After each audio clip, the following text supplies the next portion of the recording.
Jumlah kasus COVID-19 di Indonesia menembus lebih dari 200.000 pada hari Selasa. Selisih antar angka kesembuhan dengan penambahan kasus hampir 1.000 orang setiap harinya. Ini membuat pemerintah akan fokus pada kesehatan dan keselamatan masyarakat. Apa sebenarnya faktor yang harus diperhatikan untuk merespon kondisi ini? Sudah bersama kami ahli epidemiologi dan statistik FKM UI, Pandu Riono. Halo, selamat sore Pak Pandu.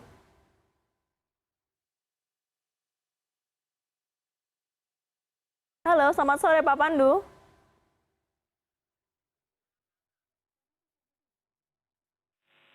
Halo? Halo, selamat sore. Apakah bisa mendengar suara saya dengan jelas Pak Pandu? Iya, bisa. Pak Pandu melihat fakta bahwa ada lonjakan kasus yang terus terjadi. Apakah Pak Pandu melihat kebijakan rem darurat oleh pemerintah daerah belum berhasil? Misalnya seperti jam malam di Jawa Barat. Ya, itu sih bukan rem darurat.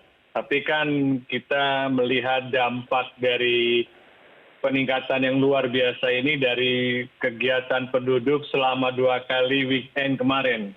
Sehingga penduduk banyak melakukan bepergian, traveling, melakukan perjalanan, dan itu yang menyebabkan sudah mulai meningkat. Kalau kita melihat pola pergerakan penduduk selama sebulan terakhir ini, itu sudah kembali ke normal sebelum mendekati pandemi. Jadi tidak heran penularan semakin meningkat karena sebagian besar penduduk yang melakukan aktivitas masih rendah untuk memperlakukan untuk menjaga jarak, memakai masker, dan mencuci tangan. Pak Pandu selama ini mengamati bagaimana situasi penanganan COVID-19 baik di pemerintah pusat maupun daerah. Apakah Pak Pandu melihat ini ada hal problem komunikasi mungkin antara kementerian atau dengan Satgas penanganan COVID-19? Ya, sebenarnya kan pemerintah ini mendorong ekonomi, bukan mengatasi pandemi. Jadi tidak heran dengan peningkatan kegiatan untuk pariwisata, seperti ke Bali atau ke wilayah-wilayah pariwisata lainnya, itu sudah pasti akan meningkatkan kasus, Mama, karena memang sebenarnya kita belum boleh untuk meningkatkan kegiatan seperti pada saat sebelum pandemi. Kita masih harus dalam pembatasan. Tetapi yang terjadi adalah kita lebih mendorong supaya ekonomi berjalan dengan cepat. Seharusnya ekonomi bisa berjalan, tapi tanpa harus terlalu cepat gasnya dijalankan gitu. Dan memang remnya juga tidak ada. Jadi kita lihat terjadi peningkatan yang luar biasa di hampir di semua wilayah di Indonesia. Ini yang menurut saya sangat menyedihkan bahwa kita belum memprioritaskan untuk mengatasi pandemi di Indonesia ini. Kita mengharapkan sekali untuk supaya betul-betul pernyataan Presiden kemarin itu diterapkan apa yang harus kita lakukan dalam mengatasi pandemi ini. Pak Pandu, kita bicara spesifik soal tes PCR. Ada perbedaan yang cukup mencolok antara jumlah tes atau kapasitas tes PCR di Jakarta atau di ibu kota Jakarta dengan daerah lain. Apakah ini juga Anda lihat berbahaya untuk daerah lain? Karena daerah lain kita lihat angkanya cukup kecil. Kita tidak tahu apakah itu kemudian disebabkan karena tes yang kecil atau memang kasusnya yang jumlahnya kecil. Iya, surveillance itu kan ada 3 kegiatan. Testing, pelacakan kasus, dan isolasi. Dan memang surveillance kita tidak diperkuat selama ini. Sehingga testingnya masih sangat terbatas. Dan hampir 50% dari testing di Indonesia itu dikontribusi oleh Jakarta. Wilayah lainnya sebenarnya kasusnya cukup tinggi.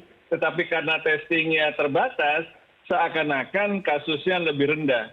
Dan ini yang menurut saya peningkatan testing itu tidak harus ditinggalkan, harus terus ditingkatkan, terutama di wilayah-wilayah yang tingkat kapasitas testingnya masih sangat terbatas, seperti di Jawa Tengah, Jawa Timur, dan ini menurut saya dan di wilayah lainnya juga demikian.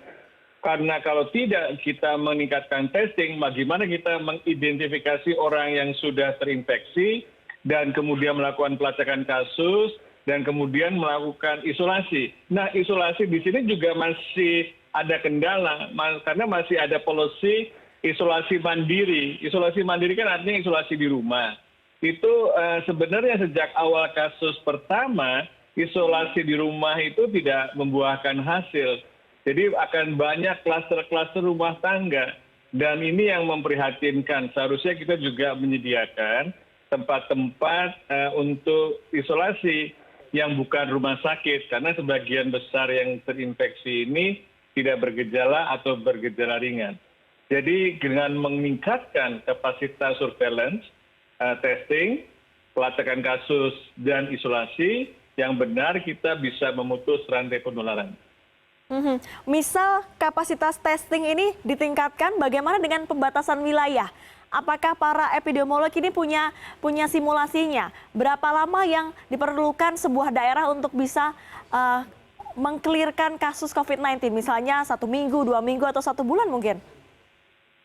Ya kalau mau ditutup betul bisa dalam waktu 1 bulan, tapi kan tidak mungkin. Ini kan tidak mungkin kita melakukan pembatasan sosial yang ketat dalam waktu 1 bulan. Mungkin itu bukan pilihan. Dan itu seharusnya dilakukan pada bulan Maret, supaya kita bisa memberikan dampak yang terbesar. Kalau sekarang pilihannya memang tidak lain adalah meningkatkan kapasitas testing, pelacakan kasus dan isolasi, dan mendorong penduduk untuk patuh 3M. Dan penduduknya itu harus banyak sekali. Dan menurut suatu studi mengatakan bahwa kalau 90% penduduk itu sudah menggunakan masker dan menjaga jarak dan mencuci tangan, baru berdampak untuk menekan penularan. Kalau masih di bawah itu, efeknya tidak signifikan. Baik, terima kasih Pak Pandu Riono sudah berbincang bersama kami di CNN Indonesia Newsroom. Semoga Anda selalu sehat.